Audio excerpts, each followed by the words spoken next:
ఈ ప్రపంచంలో భక్తి అంటే ఏమిటి? నియమాల, విధుల, లేక హృదయం నిండిన ప్రేమ? శివుడు బంగారం చూడడు, పుష్పాలు లెక్కపెట్టడు.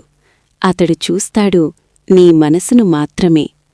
ఒకడు కళ్ళే అర్పించాడు భక్తికోసం. మరో బాలుడు మరణాన్నే ఎదిరించాడు శివుని ఆలింగనం చేస్తూ. మరొకడు తెలియకుండానే ఒక ఆకుతో పూజ చేశాడు, కాని మహాఫలితం పొందాడు. ఇవి కథలు కావు, శివుడు మనకు నేర్పిన జీవన సత్యాలు. నిజమైన భక్తి నియమాల్లో లేదు, నిస్వార్థ ప్రేమలో ఉంది. ఇప్పుడు చూడండి, శివభక్తుల చరిత్రలో అత్యంత శక్తివంతమైన 3 కథలు. 1వ కథ, కన్నప్ప కళ్ళిచ్చిన భక్తి. నిజమైన భక్తి అంటే నియమమా, ప్రేమ? అరణ్యంలో వేటగాడిగా తిరిగే ఒక సాధారణ మనిషి. అతనికి శాస్త్రాలు తెలియవు, మంత్రాలు రావు.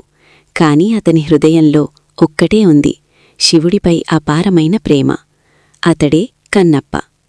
ఒకరోజు అరణ్యంలో పగిలిన శివలింగం చూసి అతని గుండె చలించిపోయింది.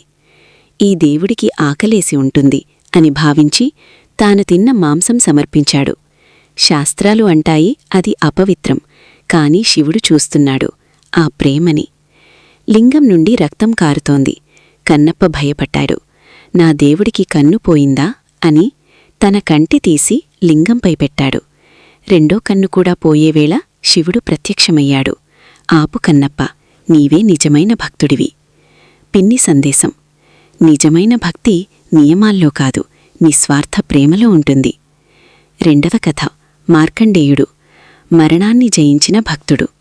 ఒక బాలుడు తనకు 16 ఆయుష్షు అని తెలుసుకున్నాడు. భయపడలేదు, వేడుకోలేదు, శివుడినే ఆశ్రయించాడు. ఆ బాలుడే మార్కండేయుడు. రోజూ శివలింగాన్ని ఆలింగనం చేసి ఓం నమఃశివాయ అని జపం చేసేవాడు. కాలం వచ్చేసింది. యముడు ప్రత్యక్షమయ్యాడు. పాశం విసిరాడు. కాని ఆ పాశం శివలింగాన్నే తాకింది. అంతే, శివుడు ఉగ్రరూపంతో ప్రత్యక్షమయ్యాడు. యముడిని శిక్షించాడు, మార్కండేయుడిని కాపాడాడు. ఈ బాలుడు ఎప్పటికీ చావును చూడడు అని వరమిచ్చాడు.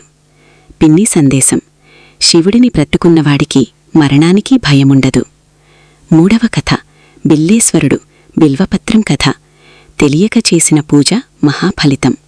ఒక పేద వేటగాడు ఆకలి అలసటతో రాత్రి అడవిలో తిరుగుతున్నాడు. పులి భయంతో ఒక చెట్టు మీదెక్కాడు. అదే చెట్టు బిల్వవృక్షం. కింద ఒక శివలింగం. భయంతో ఆకులు తెంచుతూ కింద పడేశాడు. అవి నేరుగా శివలింగంపై పట్టాయి. తెలియకుండానే బిల్వపత్ర పూజ అయింది. ఆ రాత్రి అంతా నిద్రలేక గడిచింది, జాగరణ. ఉదయం శివుడు ప్రత్యక్షమయ్యాడు. నీకు తెలియక చేసిన పూజే నిన్ను మహాభక్తుడిని చేసింది. పిన్ని సందేశం: శివుడికి నియమాల కంటే నిజమైన మనసే ముఖ్యం. కావాలంటే తదుపరి ఈ కథలు మీ హృదయాన్ని తాకితే లైక్ చేయండి, సబ్స్క్రైబ్ చేసుకోండి. Thank you. ఓం నమఃశివాయ.